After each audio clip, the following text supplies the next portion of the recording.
He wrote through the reigns of Queen Elizabeth I and King James VI and witnessed the entry of technology into theatre, especially with setting and lighting from Indigo Jones. And speaking of none other than one of the greatest writers in English language, William Shakespeare, who wrote Sonnet 18, "Shall I compare thee to a summer's day," in Shakespeare's sequence of 154 sonnets. Today, girls, we are just going to go through this sonnet, sonnet number 18. Shall I compare thee to a summer's day? Let us first know a little bit about William Shakespeare. William Shakespeare, 1564 to 1616, was an English playwright, poet, and actor, widely regarded as the greatest writer in English language and the world's greatest dramatist. He is often called England's national poet and the Bard of Avon. Known throughout the world, Shakespeare's writings capture the range of human emotion and conflict and have been celebrated for more than 400 years. Shakespeare recreated stories from history and mythology for his contemporaries and articulated the lyricism of the age in his sonnets. He wrote the blockbuster plays of his days. Some of his most famous are Macbeth, Romeo and Juliet, and Hamlet. Today, we celebrate his plots, his heroes and heroines, his blank verse, his soliloquies, and his asides, his chorus, his islands, his forest, and the sheer brilliance of his poetry and his imagination as one among the best in world literature. Okay, so let us start, girls. Sonnet 18, or Shall I Compare Thee to a Summer's Day, is one of the most acclaimed of all 154 sonnets written by William Shakespeare. First published in 1609, Sonnet 18 is a typical English sonnet and one of the most famous lyric poems in English. This sonnet is believed to be addressed to a young man named W.H. Okay, he dedicated this sonnet to a very young, beautiful person named as W.H., but whose identity remains a mystery. Till now, no one has come to know that who was this actually related to Shakespeare. Here the poet seems to have a better idea in persevering his friend's beauty through his verse. Now, some of the themes that Shakespeare explores in his sonnets are the ravages of time, the brevity of life and beauty, love, and the timelessness of poetry that can capture beauty and love. Okay, girls? So, the first two lines of Sonnet 18. Shall I compare thee to a summer's day? thou art more lovely and more temperate. Now, William Shakespeare opens the poem with a question, as you all can find it. Shall I compare thee to a summer's day? So it's a rhetorical question addressed to his friend. The poet is in confusion whether he should compare the young man's beauty with that of summer or not.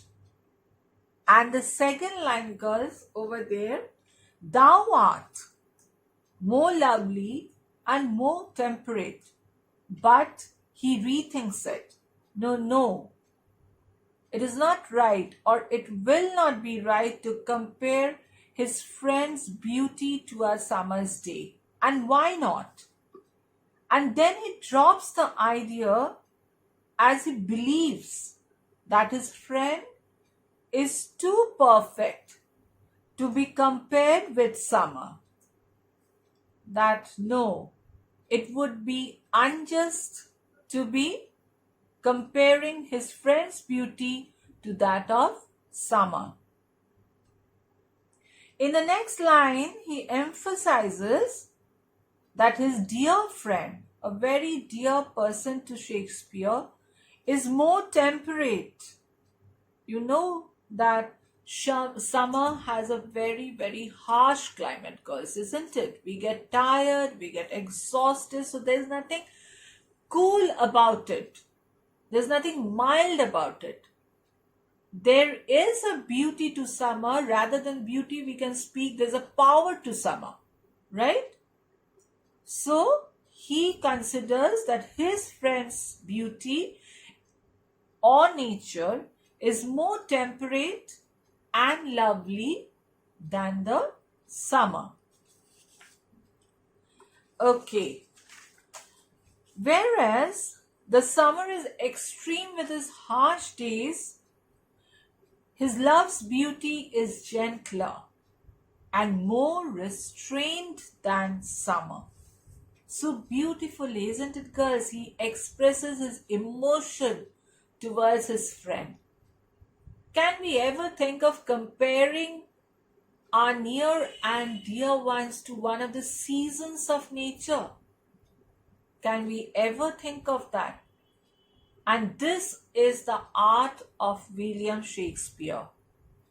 So intricately has he compared his love's beauty, but then again reconsiders the fact himself that no, this is not right. This shouldn't be, because his love's beauty is much, much gentler and more restrained than summer. Okay. Moving on to the next two lines, girls. Rough winds do shake the darling buds of May, and summer's lease hath all to shut a date. Now the speaker has personified summer here. Okay, attributed the human qualities to summer. He says that violent summer winds are a threat to the beautiful new flower buds that pop up in the early summer. And what do violent winds do? It withers off the beautiful petals of the flowers, isn't it, girls? He argues that summer does not last very long. It will end and is only for a short lease of time. Okay, it is temporary.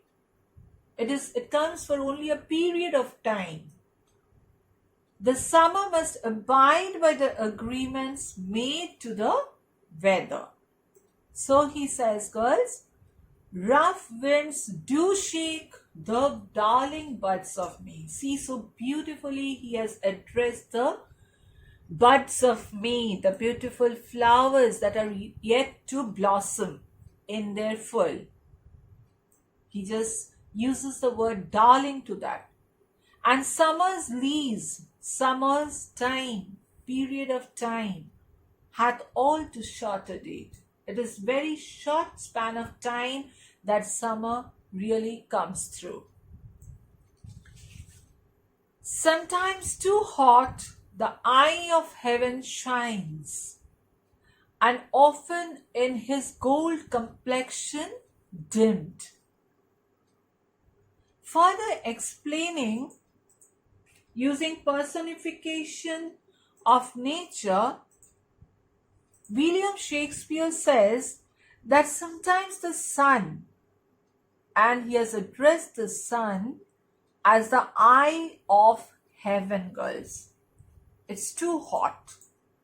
We would all agree to that during summer it becomes really unbearable.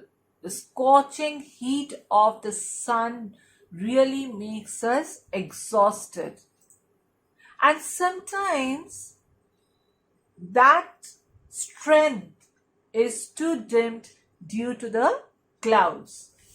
Even sometimes this is really a aspect of beauty of nature, that even the most powerful can be overcome by the another object of nature, that is the clouds. So that power, that strength dims down due to the clouds. So the poet refers the sun as the eye of heaven, girls, and the golden face of the sun as his gold complexion. It shines bright, isn't it? When we look at the sun, we just cannot stare at it, right, girls? Because of his immense glorification. The poet is praising the beauty of his beloved friend indirectly by showing us the shortcomings of the otherwise beautiful summer season. So, if the sun's beauty can be just overcome by clouds, here the poet is praising the beauty of his beloved friend, that showing us that the shortcomings of the otherwise beautiful summer season. So again he thinks is that excuse me, girls, no way can the beauty of summer be compared to the beauty of his beloved friend. Okay.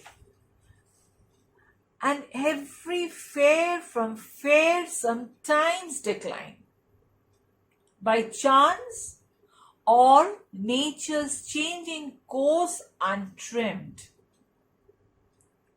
Here the speaker says that everything on earth changes with time, girls.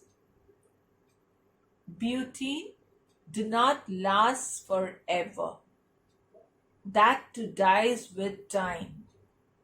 A person who is beautiful at 18, you will find her in some other way at her 30s, and at her ripe age you will find her beauty to be something else. It is transitory. So beauty dies with time, girls, and everything changes with time. This you have to remember too. Even the most beautiful things fade and lose their charm. So, according to the wheel of nature, the old ships has to set back and the new ones had to sail off. This is the rule of nature. Every beautiful thing on earth, girls, has to fade away one time or the other and lose their charm. He says that all beautiful things will eventually become less beautiful from the previous state of beauty. Sometimes we take too much pride that we are beautiful. But we have to keep in mind that this too will one day fade away. it won't last forever. This degradation happens by chance or by the rule of nature, which remains unmodified. This is the rule of nature, that everything on earth will once fade away and the new ones will take their place. Here the word untrimmed may also be taken as sails on a ship. The untrimmed sails on a ship. It explains that nature is a ship with sails which aren't adjusted according to the course of the wind for a better course. So the line by chance or nature's changing course untrimmed. Here the poet compares nature to a ship with sails and that aren't adjusted according to the course of wind. Now we all know, girls, that in order to sail a ship properly on sea or an ocean, that the wind acts as a catalyst to it. It helps to run through its course. But here the poet says that these sails of the ships aren't adjusted according to the course of the wind for a better course. I do hope you can understand these lines till here. Okay. The next very lines, but thy eternal summer shall not fade,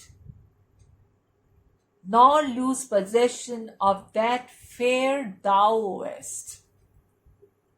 But thy, he refers to his beloved friend. Eternal summer. Now we said that nothing is eternal. But here, William Shakespeare asserts this word for his friend. Eternal summer shall not fade. And how can he say that? When on one hand we know that we have come to know that everything on this earth, every creature, every person born on this earth, every object of nature will fade one day or the other. Then how can he just say it like that? That eternal summer shall not fade, nor lose possession of that fair thou owest. So as we progress through the poem, we will get to know that why had William Shakespeare said so. Though beauty of things declines with time, he justifies. But why had he said so? He says that though beauty of things declines with time, the beauty of youth, that is his beloved friend, will not degrade, will not lessen down. The beloved summer, that is his happy summer days, is eternal and will never fade of his charm, nor will the beauty of his friend. Now, owest conveys that beauty is something which is borrowed from nature, and it must be paid back as the time goes by.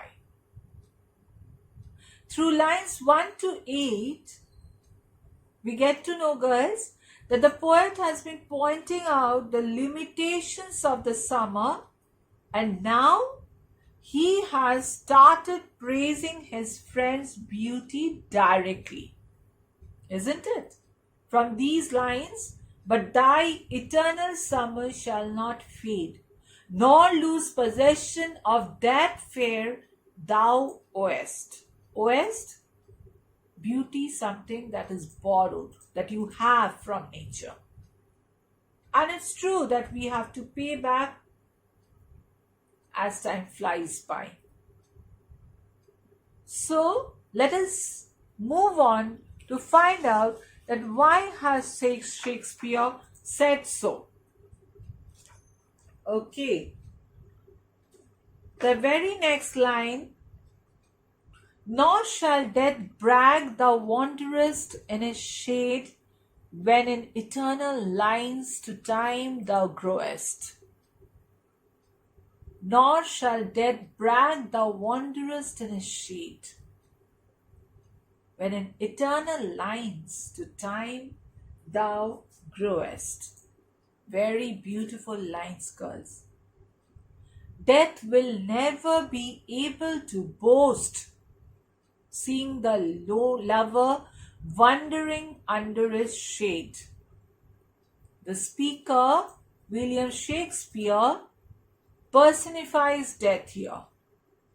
He opines that although death has always had an upper hand over life, the beauty of his friend will live in his poem. Now here we get to know why had William Shakespeare said that thy eternal summer shall not fade. Death can take our life. But if he writes about his beloved friend, as he has done so, just like he has written in Sonnet 18, about the beauty of his beloved friend, and that stays immortal. For 400 years, people are reading the same thing. So has the real person really died? No. He has made a clitch in the hearts of each and every person going through that poem. He has remained immortal in the lines of William Shakespeare through his Sonnet 18. That is why he says, nor shall death brag thou wanderest in his shade. Death may lay his hands upon his beloved friend, but will death be able to just fade him away? No. He opines that although death has always had an upper hand over life, the beauty of his friend will live in his poem, through the lines of his poem. Death will never be able to lay his hands on his beloved, as he is immortal. Immortal, why? Because he is there in the lines of his Sonnet 18, in the hearts of every reader that goes through this poem. He is there. Death is shown as someone who can brag about the souls he has taken to the darkness, that is, underworld. Got it, girls? Death brag thou wanderest in his shade. In his shade, into the darkness. When in eternal lines to time thou growest. When what I have written, you just stay alive through that lines. You are there. Your presence is there. But physically, you might be not there, but in the hearts of everyone, you are there. Now we come to the last two lines of the couplets, girls. So long as men can breathe or eyes can see, so long lives this, and this gives life to thee. How wonderfully has he ended Sonnet 18, shall I compare thee to a summer's day. What beautiful lines, girls. And this is a couplet. Here William Shakespeare makes a prediction that this poem about his beloved's beauty will be acclaimed throughout ages. Throughout the ages. Till today, girls, till today, we are going through this poem. A class of 34 students, you are going through this poem. And don't you feel, yes, he is living through the lines, he is being eternal, made eternal through the lines of this sonnet. So he makes a prediction that this poem about his beloved's beauty will be acclaimed throughout the ages till men live on this earth. And as long as life will go on, this poem will be read by men and women, and through his poem, his love will also live. Now, this sonnet is the first in which the poet has mentioned the longevity of youth's beauty as eternal. Another important theme here is the power of the speaker's poem to defy time, girls. The immortality of art, isn't it? Written in typical Shakespearean sonnet format, Sonnet 18 has 14 lines of iambic pentameter with a rhymed couplet at the end. Now this comes to the technical form of the poem, consisting of 3 quatrains. It has a rhyme scheme of AB, AB, CD, CD, EF, EF and GG, like all the other Shakespearean sonnets. Don't think that these are not important. You might get 1 mark questions from here also. So pay attention here.